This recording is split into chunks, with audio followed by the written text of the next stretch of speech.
So this week of the MOOC, Managing Responsibly, is on ethics. So we were talking a little bit about what it actually means to manage the ethics of a company and how to make ethical decisions and how to get into ethical action. And it's my pleasure to now speak to Pia Poppenreiter, who is sitting in Berlin. Pia will tell us a little bit more about the ethical topics in her business and how she's making decisions. So Pia, very nice having you. Thank you very much for coming in. Do you think you could just quickly tell us a little bit about what your business actually is and what you're doing? So, hey everyone, I'm Pia. I'm the CEO and co-founder of Ohlala. And Ohlala is an app for paid dating. So we connect users to go on paid dates instantaneously in the safest way possible. So just a quick story on how we came up with this. We founded Ohlala last year in March, and we raised some money to finance the product development. We launched in August in Berlin, and it went so well that we quickly took it to a couple of more cities in Germany. It's now altogether 7, and we started to take it abroad. That is New York City, US, actually last week. So that's the story behind. Yes, and it's quite a very tricky topic and product that we developed. And I'm happy to be here and discuss it with you, Oliver. So can you tell us a little bit more about how your business actually works and maybe also a little bit about the history, how you got to what you're doing right now and what the idea and the thinking was behind it? Yeah, so I never wanted to be a founder. Actually, I have a finance background and I worked in investment banking. I took a year off. I was a bartender. I did some soul searching and I ended up studying business ethics or responsible management in Berlin. That's how I know you, Oliver. And I worked at the institute for a year, and after graduation I founded my startup. And so I never thought that I ended up in this space. I did. And what I'm very happy about is my educational background, because I'm a very data-driven and structured person and I love finance. But I also am so incredibly happy that I did study responsible management, because finance gives the structure to work data-driven, but having this ethics background helps me really put a framework around the product and the company so that we all have a good feeling working here, and that we have this framework on how to make our decisions properly in the best interest of the product and the users. Mm-hmm. So you were saying that that your ethics background or the courses you've taken and the contents that you know somehow helped you making decisions and also in terms of value. So do you have an example of something that like a situation where I actually thought it makes sense and it helps in a certain way? Yeah, so first of all, I have to say full honesty right here, when I was studying it was quite abstract, and I was like, quite a couple of times I thought, what am I doing here? How could I possibly ever use this for my further career? And now looking back, it was one of the best decisions. And I never say stuff to say stuff. So I mean this really, it's from the bottom of my heart, that I only found out like really months and years later now that this is so valuable. It helped me so far that, when you study ethics, it's so abstract, and you're going through the cases and you're like, why are we discussing this? And now I really think a lot back like how we came up to evaluate situations and how we derive decisions, like how I can put a structure around the product and the company and the people working here, that they feel comfortable acting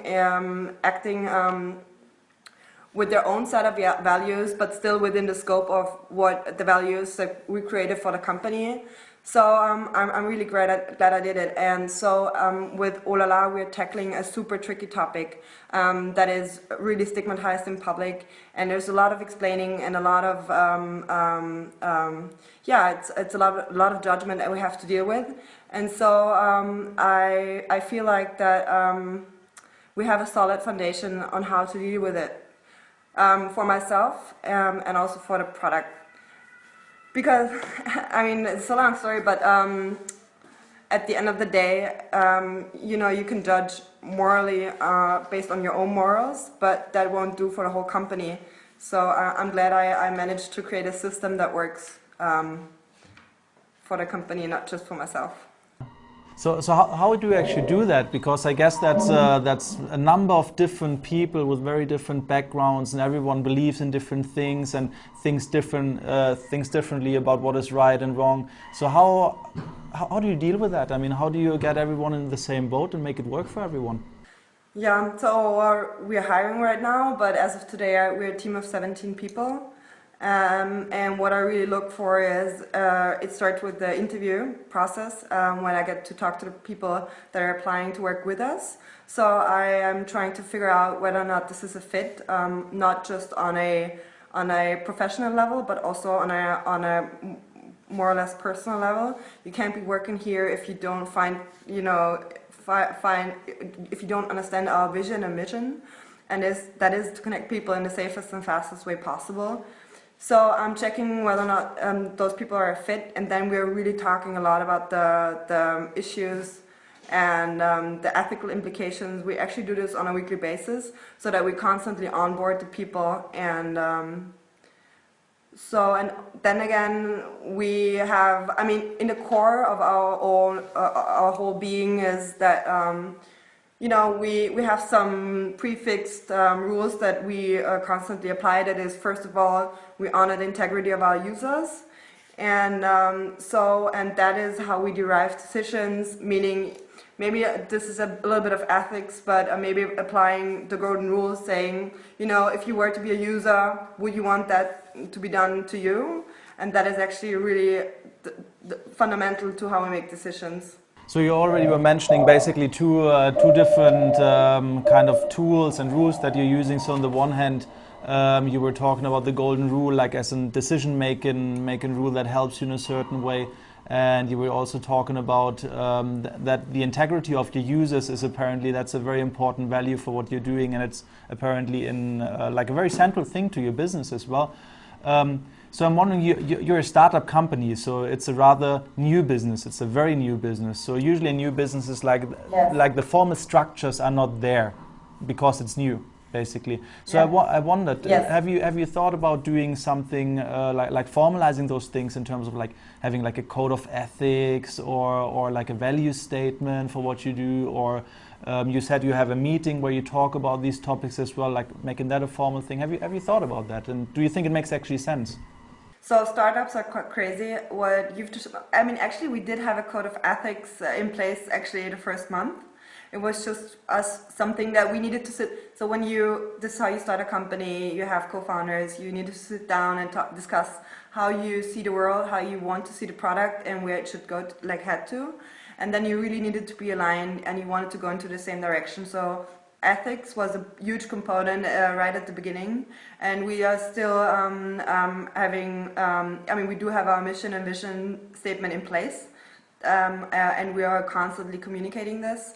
But you're right, right now, the phase we're in, as we've closed our finance round just recently in December, so now we're in the phase of really professionalizing the whole ethics within the company. Interesting. Yeah, that's actually what we're doing right now. Yeah.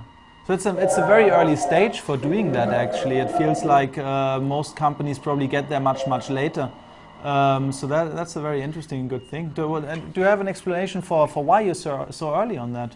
I mean, obviously, there's a lot of talking about our product, and I think one of the most important aspects of understanding what we're doing is that we have the right intentions and a very ethical approach to it, and I think that users feel it, and also people, reading about Ohlala, because in every step of the way, may it be how we pick new employees or team members, or how we pick a new feature, we have this ethical key component in it, and so it's so important. They want to really start working on this. I mean, this especially holds true because we're tackling such a socially critical topic that we needed to ensure that ethics is the foundation of everything. You almost have, also probably in your own communication, you almost must have some kind of like a position on the different topics that might come up, and explain where that decision comes from and why you're doing as a business what you're doing. So is that something that where you sit down and just say, okay, so why are we doing this? What's the decision? Or is it more something that develops out of the communications you're having? How does that happen? How I do it, actually, I mean, we do have stakeholders, and we kind of like, try to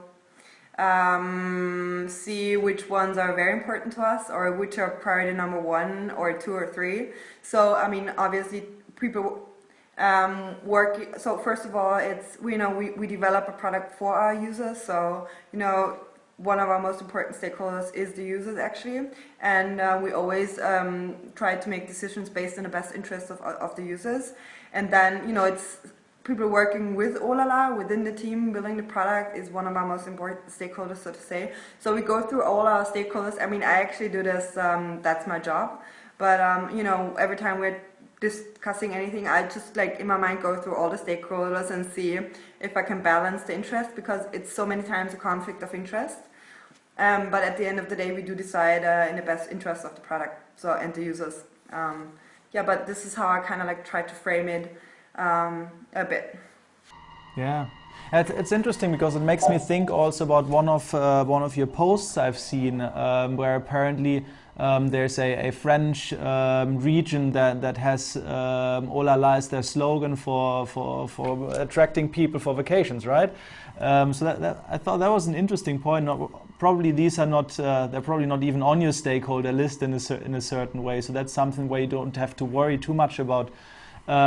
But how do you deal with that kind of side issues, those kind of little funny things that come up, and what do you do? So actually that issue wasn't even on my radar. You'd be surprised how many things you have to deal with running a startup. It's just simply crazy. But if you address that issue, that was just quite a different motivation. So one, we're not operating in France. So two, we didn't. So if there was to be filed a trademark for this, we would be operating in different industries. So actually what they did is they never talked to us and they never dropped an email. What they tried to do is jump on our media coverage, and because we ranked higher, yes, that's actually was their intention, because we ranked higher on on the search engines like Google than they did, and we were up and running for a couple of days. So they tried to get some media attention. But that's an interesting point as well, because you think you're talking about social topics, moral topics, ethical topics, but then very often there are some kind of commercial considerations behind it as well, as in the case that you were just mentioning, them just trying to hop on the media hype and getting a little bit of extra for free publicity on that. So I wonder, if you're in a startup, I guess what must be on your mind all the time is probably growth and survival, because startups are per se are very unstable things. So probably that's the things that have to make you tick in order to survive in a certain way. So how do you manage that tension that then there are these ethical topics coming in as well, which might not be as high on the agenda, or do they go somehow together? How do you bring those dimensions together, like the commercial and the ethical one, if you want so? So I think to some extent ignorance is bliss, and I know who I am, and I know who we are at Ohlala, and I know the product. So that is the foundation of all my argumentation. And if I'm being criticized, I think that is a lot of times due to a lack of understanding or miscommunication. So I really always try to find out what the problem is actually, and then try to discuss it and just maybe invite the other person or the audience whatsoever to question how they view the world. Not saying that I'm right, it's just one perspective that I have, and I just wanted to invite people to reconsider how they view the world. That's actually my approach, without telling them what they have to think. So yes, and that's what we are doing. Wow. No, I think you're doing something very, very exciting there, and particularly giving you a background as well, coming from finance first and then going over to responsible management and then becoming an entrepreneur and doing a startup. I think it's just fascinating, and I wonder how you as a person, like as an individual, feel about that whole development, and how also that kind of criticism that you're getting as a company and the situations that you mentioned. So how does that make you feel, and how do you deal with that personally? So I know who I am and that my intentions are good. And I think that what we are doing, and this is what you have to deal with when you are especially starting a socially tricky topic, it sometimes takes a while for people to understand what you really want to accomplish. And there's only a little amount of information that people get, but not the full picture. And at the end of the day, honestly speaking, I just hope that, you know, maybe a couple of years down the road, people do know what I was up to and what my intentions were. And until then, I knew what I was getting myself into, and that not everyone's going to be totally fine with this day one. It's just that I believe over time, connecting the dots, it will make sense what we are doing. Excellent. Well, I think we've gone through all of the topics that I wanted to mention. Basically, I wonder if there's anything else that you would like to bring up, anything else that you would like to comment on the topic itself. Yeah, I mean, so maybe that's a little bit of a thought that I could address specifically, because we've been talking a bit abstract about what Ohlala is doing. And maybe a thought on this, how we are actually trying to change something in the industry. So Ohlala is connecting people to go on paid dates, and what's happening on a date is a private matter. So there's a lot of guessing going on, which we are never going to confirm, but people do blame us for all kinds of things. Why is that? And that's actually an interesting question, why people wanted to be so curious about finding out what's happening, as we have payment as a mechanism. And so what we learned is the way we are designing the product and how we're communicating and having ethics as a foundation is a very new concept on how to address this issue. And so we tried to set up and develop the product in a way that no one at Ohlala has to ever lie about what's going on here. And we've designed the process that we really don't know what's happening. And I'm not saying this for marketing reasons, and I'm not making anyone lying here at Ohlala lying about this. So, you know, we created the product in a way that we don't have access, or the people working here don't have access. They don't know what really is happening. So it's a little bit of benefit of a doubt. And so that was very interesting for us to find out. The tricky thing is to develop a product that we still feel good about, that no one ever has to lie about it, and is designed in a way that it makes sense to talk about it, but not talk about it. I don't know if this makes sense, which is a little bit of abstract, but.